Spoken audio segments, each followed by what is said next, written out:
La 21e session ordinaire de la conférence de chefs d'État et de gouvernement de la CEAC s'est ouverte ce lundi à Kinshasa. Elle a pour but de s'assurer du fonctionnement des institutions de cette communauté et de faire quelques contrôles et suivis. Au Nord Kivu, les activités socio-économiques ont tourné au ralenti ce lundi suite à l'appel d'une journée ville morte lancée par les mouvements citoyens et des groupes de pression pour demander le départ de la MONUSCO. Jean-Marc Kabound, mis à la disposition de la justice par le bureau de l'Assemblée nationale suite au réquisitoire du procureur général près la Cour de cassation. Il est accusé d'outrage au chef de l'État, injure publique et imputation dommageable. Et puis le porte-parole du gouvernement Patrick Mouyaya sera l'invité du grand plateau spécial avec Jean-Marie Kassamba ce lundi. Ce mercredi 27 juillet, plusieurs sujets seront abordés, notamment la situation sécuritaire et économique du pays.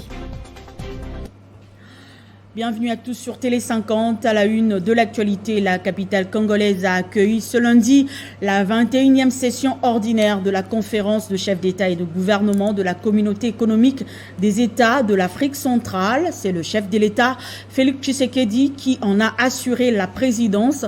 Cette session a pour but de s'assurer du fonctionnement des institutions de la communauté et de faire quelques contrôles et suivis. Regardez. C'est sur convocation de son président, Félix Tshisekedi, que s'est tenue cette 21e session ordinaire des chefs d'État de la CEAC. Une rencontre qui se tient 6 mois après la 20e session ordinaire tenue à Kintele au Congo-Brazza. Dans son mot d'ouverture, Félix Tshisekedi a appelé à la désescalade avec le Rwanda. Un peu plus tard dans la soirée, les dirigeants de la communauté ont à leur tour lancé un appel à la solidarité dans le communiqué final. Les chefs d'État ont résolu d'adhérer à la feuille de route de Luanda, particulièrement la cessation immédiate des hostilités par le M23 et leur retrait des positions occupées. Kinshasa a accueilli plusieurs chefs d'État et des gouvernements pour cette session. Il s'agit notamment du président de la RCA, Faustin Archange Touadéra, du président du Conseil militaire du Tchad, Mahamat Idriss Déby, du président de la République de Sao Tomé et Principe, Carlos Villanova, du vice-président du Burundi, Prosper Bazobanza, du vice-président de la Guinée équatoriale en charge de la sécurité et défense, Théodorin Nguema Obiang. La CEAC a pour objectif de s'assurer l'autonomie collective, de relever le niveau de vie des populations et de maintenir la stabilité économique grâce à une coopération harmonieuse visant la création d'un marché commun. Au Nord Kivu, toutes les activités socio-économiques ont tourné au ralenti ce lundi suite à l'appel d'une journée ville morte lancée par les mouvements citoyens et les groupes de pression pour demander le départ de la MONUSCO. Marchés, magasins, stations-service et même les transports en commun n'ont pas fonctionné. Les artères principales de la ville de Goma ont été barricadées. C'est depuis tôt lundi matin à Goma que les artères principales de la ville ont été barricadés. Et pour cause, les mouvements citoyens et groupes de pression ont organisé une journée ville morte pour demander le départ de la MONUSCO. Il était donc impérieux que nous puissions lancer un message à la face du monde et nous ne sommes plus d'accord avec la MONUSCO, raison pour laquelle vous avez vu le message tel que nous l'avons lancé et ça a été suivi par la population. C'est la population qui est en train de manifester son opposition à la présence de la MONUSCO qui a failli à ses missions et qui semble maintenant complice dans les malheurs des Congolais parce qu'il n'est pas admissible qu'aujourd'hui la mission des Nations Unies puisse dire à la face du monde que les FARDC ne sont pas à mesure de battre la petite rébellion du M23 alors que en 2013 nous avons vaincu le M23 avec l'appui du Rwanda et de l'Ouganda. Mais aujourd'hui, nous sommes en train de dénoncer cela. C'est la population congolaise qui est en train de dénoncer cela parce qu'il est inadmissible qu'aujourd'hui même, il y a l'embargo reconduit par les Nations Unies alors que nous savons bien que nous sommes en guerre. La veille, le maire de la ville de Goma avait lancé un communiqué demandant à toute la population de sa juridiction d'évacuer librement à ses occupations. Chose qui n'a pas été suivie malheureusement. Et justement à ce sujet, la MONUSCO dénonce l'attaque de son siège ce lundi par la population de Goma. Préoccupée, la mission onusienne déplore les incidents liés au pillage et au vandalisme. Elle en appelle donc à la retenue. Patrick Mouyaya, ministre de la Communication et porte-parole du gouvernement, par son compte Twitter, a annoncé la poursuite du gouvernement contre tout participant à cette attaque contre la MONUSCO. Dans l'actualité également, c'est à 2h du matin que l'incendie s'est déclaré au bâtiment de la SCTP ex-Onatra, situé sur le boulevard du 30 juin, non loin de la gare centrale. À première vue et selon les témoins sur place, l'incendie serait parti du 5e niveau qui abrite la direction financière de l'ex-Onatra jusqu'à atteindre les bureaux du secrétaire général à l'économie nationale, situé à plusieurs niveaux plus bas. Ce n'est qu'à 4h du matin que le premier véhicule anti-incendie est arrivé sur le lieu du drame devant l'immeuble de la SCTP en vue de lutter contre le flamme qui malheureusement avait déjà tout réduit en cendres sur son passage. Arrivé en urgence sur le lieu, le ministre AI de l'économie nationale Nicolas Kazadi exprime son désarroi. C'est un dégât énorme. On a perdu des archives importantes sur l'identification nationale des entreprises. Les archives du secrétariat général qui portent sur une série de questions, le rapport avec le secteur privé, avec les pétroliers. Nous avions des travaux en cours, des travaux très importants par rapport aux réformes que nous faisons sur la question pétrolière. Tout cela s'est envolé, donc on va devoir trouver des solutions. La principale victime de cet incendie, le secrétaire général à l'économie nationale Célestin Tuité, évoque l'étendue des dégâts. Il n'y a plus rien comme archives, comme documentation, comme fourniture. Plus rien. L'incendie s'est déclaré au 5e niveau jusqu'à atteindre mes bureaux au rez-de-chaussée et plusieurs directions. Non plus rien du tout. Une enquête a donc été ouverte pour mettre la lumière sur ces drames qui, selon plusieurs indiscrétions, auraient un caractère criminel. Et puis je l'annonçais au sommaire, Jean-Marc Kabound est mis à la disposition de la justice par le bureau de l'Assemblée nationale suite au réquisitoire du procureur général près la Cour de cassation. Il est accusé d'outrage au chef de l'État, injure publique et imputation dommageable. La décision a été prise ce lundi au cours d'une réunion au bureau de la Chambre basse du Parlement présidée par Christophe Mbosso. Et face aux propos tenus par Jean-Marc Kabound à l'endroit du président de la République Félix Tshisekedi et aux institutions, l'association sans but lucratif Banakongo, à travers une déclaration lue par son président Godard Motemona, a affirmé son soutien au chef de l'État, promettant de lui accorder une majorité écrasante en 2023.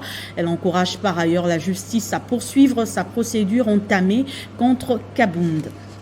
Fiers d'avoir un quinoa à la tête du pays, pour protéger ses acquis, les membres de l'association sans but lucratif Banakin et d'autres structures sœurs, notamment la fraternité quinoise, Monakin, se sont réunis pour dénoncer les propos tenus par Jean-Marc Kabound, qu'il qualifie de mensongers. Tous les Congolais sont directement concernés par l'effronterie des assertions contenues dans les déclarations de Kabound.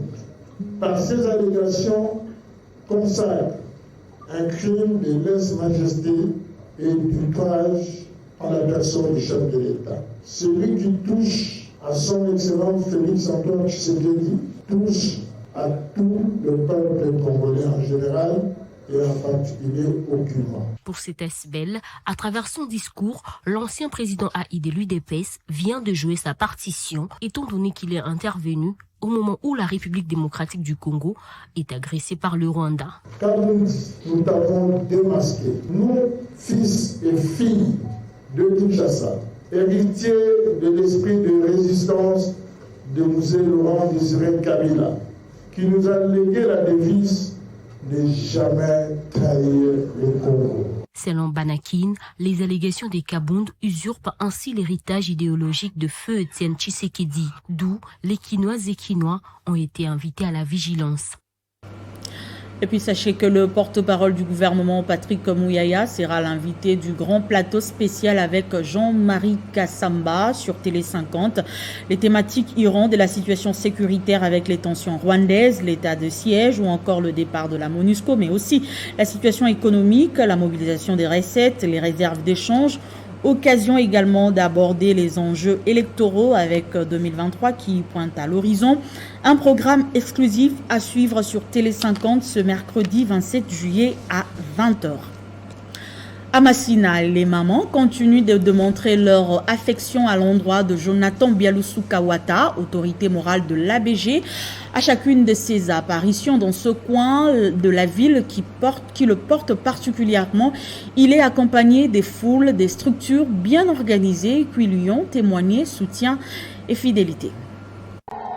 Poursuivant ses vacances parlementaires, le député national Jonathan Bialoussouka-Ouattara a eu un week-end trop plein dans son fief électoral de Tchangou, où il a été reçu tour à tour par les notables qui tenaient à lui témoigner tout leur soutien. Ensuite, par les mamans, regroupées au sein de l'association 100% Ouattara. Ces femmes, qui se sont constituées en intercesseuses de l'ABG, ont juré leur fidélité et loyauté à ses dignes fils, qui est l'unique à avoir eu une vision pour le développement de Tchangou, que d'aucuns considèrent comme réservoir populaire, mais sans contrepartie. Ici, il est question pour ces mamans de se souvenir du calvaire de Jésus-Christ pour sauver le monde et les rôles qu'elles ont joués au moment où le diable tentait d'arrêter cette mission en se servant de certains de ses disciples assoiffés d'argent.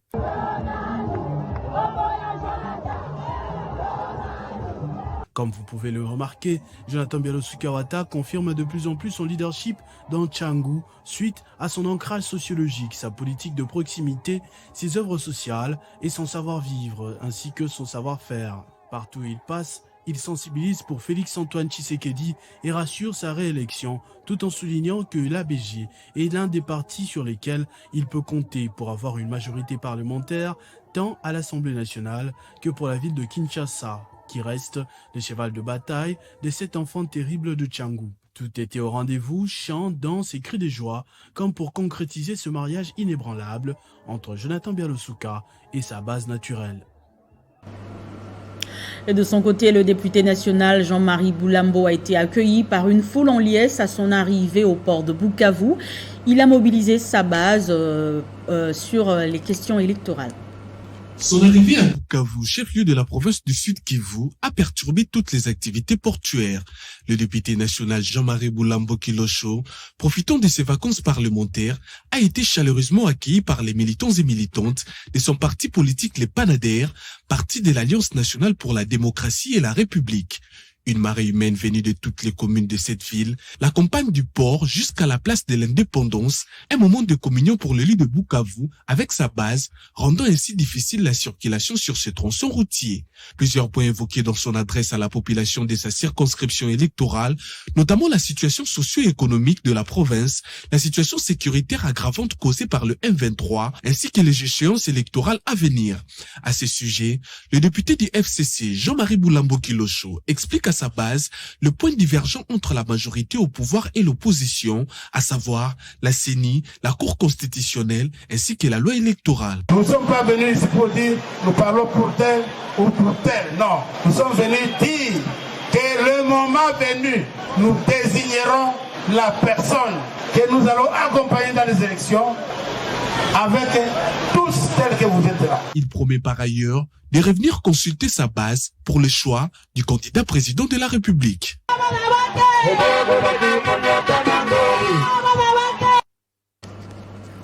Et puis le MSR a organisé une matinée politique ce lundi en son siège. Au cours de cette activité, les autorités de cette formation politique ont fait la restitution de l'échange entre les partis politiques et la CENI. Suivez. C'est une journée de restitution sur les étapes du processus électoral. En effet, la Commission électorale nationale indépendante a convié les partis politiques en course pour la présidentielle. Il était question. François Roubota a précisé qu'avec la CENI, les kifaches ont été discutés. Il a profité par la même occasion pour exhorter les membres de son parti à s'y préparer. Le combat électoral commence à partir de maintenant parce qu'il y a déjà la loi électorale. Et j'ai demandé à tous nos potentiels candidats de se préparer parce que nous aurons des candidats à tous les niveaux, surtout au niveau provincial et au niveau national dans le cadre de la députation. Mais également nous aurons un candidat au niveau de la présidence de la République. Notre candidat, c'est Félix Antoine Tshisekedi Tshilombo. Également à l'ordre du jour, les 10 millions des électeurs sans empreinte digitale reprises dans les fichiers électoraux, mais aussi les financements du processus électoral. Par ailleurs, le secrétaire du parti a rappelé à la base la nécessité de ces discussions avec la CENI. Nous avons eu l'honneur, à l'occasion de cette restitution, d'être autour de notre ministre d'État, le secrétaire général à détachement au gouvernement, François Roubota, qui a participé activement à l'ensemble de l'activité et qui est avec nous. Rappelant que les scrutins doivent se tenir incessamment, les MSR s'est dit rassurés et affûtent déjà les armes pour les prochaines élections de 2023. D'un parti à un autre, le Front pour un Congo nouveau a été présenté officiellement à la population du Sud Kivu par son autorité morale et député national, Maître Claude Nyamugabo Baziboué. À l'occasion, plusieurs personnes ont signé leur adhésion à ce parti politique qui prône la vision du chef de l'État, Félix Tshisekedi. La salle Mater Dei pleine comme un œuf à l'occasion de la cérémonie de présentation et lancement officiel du parti politique Front pour un Congo nouveau. Les filles et fils du Sud Kivu venus de 8 territoires, arborant le drapeau vert en signe d'accueil chaleureux à l'initiateur de ce parti politique, membre de l'Union sacrée, le docteur Claude Nyamugabo Baziboué. Mise en place terminée, le moment tant attendu est arrivé, celui de l'adresse de l'autorité morale du FPCN, qui dans la foulée a indiqué que son parti politique, le FPCN, a choisi de s'inscrire dans la démocratie sociale, mais aussi faire de la gestion environnementale un impératif pour la RDC, en vue de contribuer à la survie de la planète Terre par la préservation de ses écosystèmes. Un discours novateur qui lui a valu les ovations de la foule. En ce moment crucial, où c'est nous des alliances politiques constructives, le FPCN annonce son soutien total à la prochaine candidature à l'élection présidentielle du président Félix Antoine Tshisekedi Tshilombo. Le deuxième temps fort de la cérémonie, c'est la remise des attributs du pouvoir de cette formation politique au président fédéral du Sud Kivu, avant que finalement des milliers de personnes ne signent leur adhésion massive au FPCN. Bukavu marque le point de départ de ce périple qui conduira l'autorité morale de ces partis politiques dans d'autres provinces du pays. Et de son côté, l'autorité morale des progressistes Sami Badibanga a inauguré le nouveau siège de la Ligue des jeunes et des femmes. Selon le secrétaire général Guy Didier Kitambu, ce regroupement politique qui compte aujourd'hui 20 partis politiques va présenter ses candidats à tous les niveaux, dont Félix Tshisekedi à la présidentielle de 2023. Environ plus de 1000 sympathisants et partis membres des progressistes ont pris d'assaut le nouveau siège pour assister à l'inauguration et à la remise du siège aux ligues des femmes et des jeunes. Des centaines de drapeaux aux couleurs des progressistes, à savoir le bleu, le blanc et les rouges, mais aussi ceux des partis membres tels que le Palou de Gizenga, LED, CNAP, Fouré, ACO, AGECO et bien d'autres. Elle a voulu, en tant qu'autorité morale, de pouvoir doter la Ligue des jeunes et la Ligue des femmes d'un bâtiment qui va leur servir de travail, d'un cadre de travail. Parce que vous savez, on peut beau parler, mais quand vous n'avez pas un endroit ou un espace qui vous permet de pouvoir mûrir et réfléchir sur des questions d'actualité et sur des questions perspectives en termes d'implantation, en termes de stratégie et pourquoi pas ne pas parler aussi en termes de préparation par rapport aux élections à venir. Ça serait tout à fait difficile parce que vous savez... Cette cérémonie a été marquée par la remise des dons à l'association des couturiers vivant avec handicap et la remise des certificats à 10 communicateurs sur les techniques de communication politique et l'idéologie de ces regroupements. L'inauguration de l'antenne pilote de progressistes confirme l'ancrage croissant des progressistes.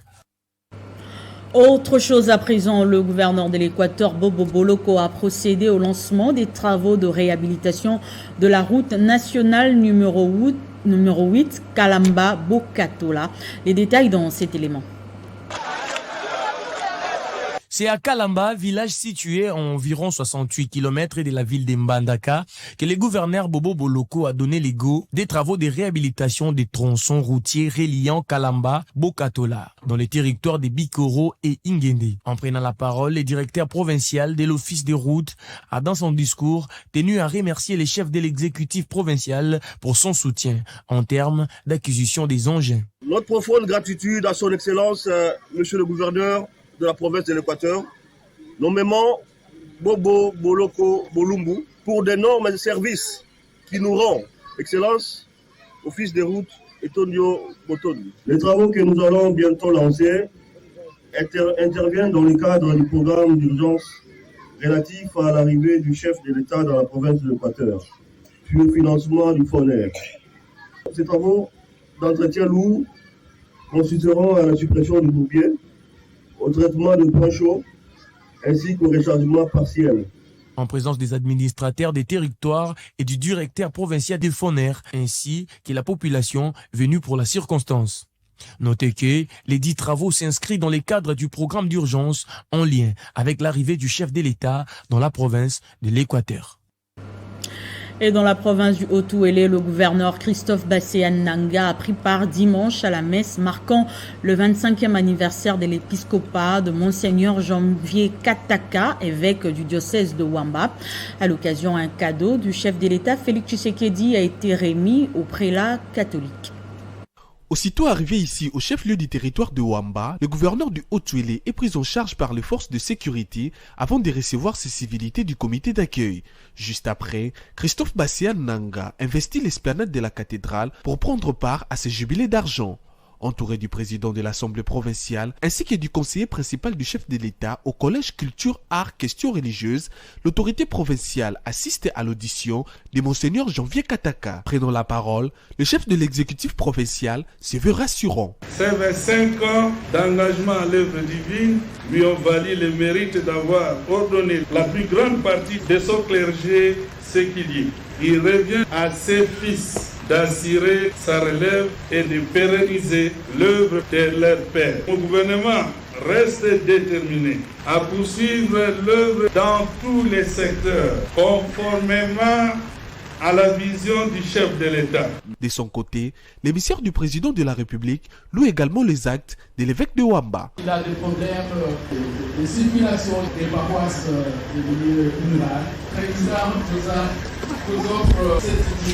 Venus de 4 coins de la RDC, ces différentes personnalités sont unanimes sur les qualités exceptionnelles de ces prélats catholiques qui a marqué toute une génération à la tête de son diocèse. Et puis expropriée de sa parcelle, la famille Mulumba vient de la récupérer il y a quelques jours grâce à l'implication du chef de l'État et du gouverneur de la ville de Kinshasa. Soulagée, cette famille a exprimé sa reconnaissance dans ce reportage. On nous a ravi notre parcelle, la parcelle qui appartient aux enfants, pas à nos parents. Ces cris d'alarme de la famille Mulumba, victime d'un déguerpissement de leur propriété suite à une prétendue décision judiciaire, a retenti dans les oreilles du gouverneur de la ville, Gentini Ngobila, qui à son tour en a informé les pères de la nation, Félix Tshisekedi. Touché par cette situation que connaissait la famille Mulumba, le président de la République a instruit à l'autorité urbaine afin de rétablir cette famille dans ses droits. On a été victime d'un déguerpissement sur base d'une décision judiciaire injuste. Les autorités ont prêté une oreille attentive, ils ont examiné attentivement nos doléances et aujourd'hui, par le canal de son Excellence Gentini Ngobila, le président de la République a donné des instructions pour qu'on puisse être rétabli, réinstallé dans notre parcelle. C'est ce samedi 23 juillet, soit 3 mois après leur déguerpissement, que la famille Mulumba a pu reprendre sa propriété située sur 17 avenue Farage dans la commune de Kessavubu. N'eût été l'implication du chef de l'État Félix-Antoine Tshisekedi, la famille Mulumba dormirait encore à la belle étoile. Et pour finir, un nouveau-né dans le monde de la littérature et de la justice précis de procédure pénale congolaise. C'est l'ouvrage de Laurent Mutata-Luamba, premier avocat général des FARDC. Le vernissage est intervenu ce lundi à Kinshasa devant les autorités judiciaires et invités de marque. Cette cérémonie des vernissages est parrainée par l'ONG ACAJ qui lutte pour un meilleur accès de tous à la justice. Pour Laurent Mutata-Luamba, premier avocat général des FARDC auteur, l'ouvrage précis des procédures pénales congolaises vient rappeler les valeurs pouvant aider à une bonne administration tant civile que militaire. Cette œuvre constitue notre contribution à l'amélioration ou à la bonne administration de la justice et que c'est un outil conceptuel qui devra servir de livre de chevet pour les acteurs judiciaires mais aussi pour la masse indifférenciée des justiciables. Au lecteur d'appliquer scrupuleusement ce qui est écrit dans cet ouvrage pour que la justice cesse d'être un canard boiteux en RDC. Ce livre est une mine d'éléments, notamment ce qui concerne la procédure, qui n'est pas du tout respectée. Il y a le côté marchand aujourd'hui de la justice dans notre pays. Il y a les côtés l'à peu près appliqué par le professionnel de la justice. Si ça peut aider que les professionnels, les usagers de la justice pratiquent réellement, c'est que le professeur et général Luamba vient d'écrire. Ce journal est terminé. Place au rappel de titres. La 21e session ordinaire de la conférence de chefs d'État et de gouvernement de la CEAC s'est ouverte ce lundi à Kinshasa. Elle a pour but de s'assurer du fonctionnement des institutions de cette communauté et de faire quelques contrôles et suivis. Au Nord Kivu, les activités socio-économiques ont tourné au ralenti ce lundi suite à l'appel d'une journée ville morte lancée par les mouvements citoyens et des groupes de pression pour demander le départ de la MONUSCO. Jean-Marc Kabound est mis à la disposition de la justice par le bureau de l'Assemblée nationale suite au réquisitoire du procureur général près la Cour de cassation. Il est accusé d'outrage au chef de l'État, injure publique et imputation dommageable. Et puis le porte-parole du gouvernement, Patrick Mouyaya, sera l'invité du grand plateau spécial avec Jean-Marie Kassamba sur Télé 50 ce mercredi 27 juillet. Plusieurs sujets seront abordés, notamment la situation sécuritaire et économique du pays.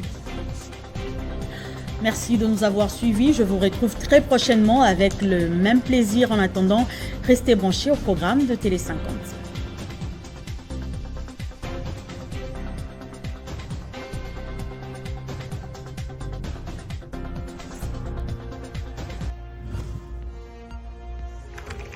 L'actualité reste incontinue.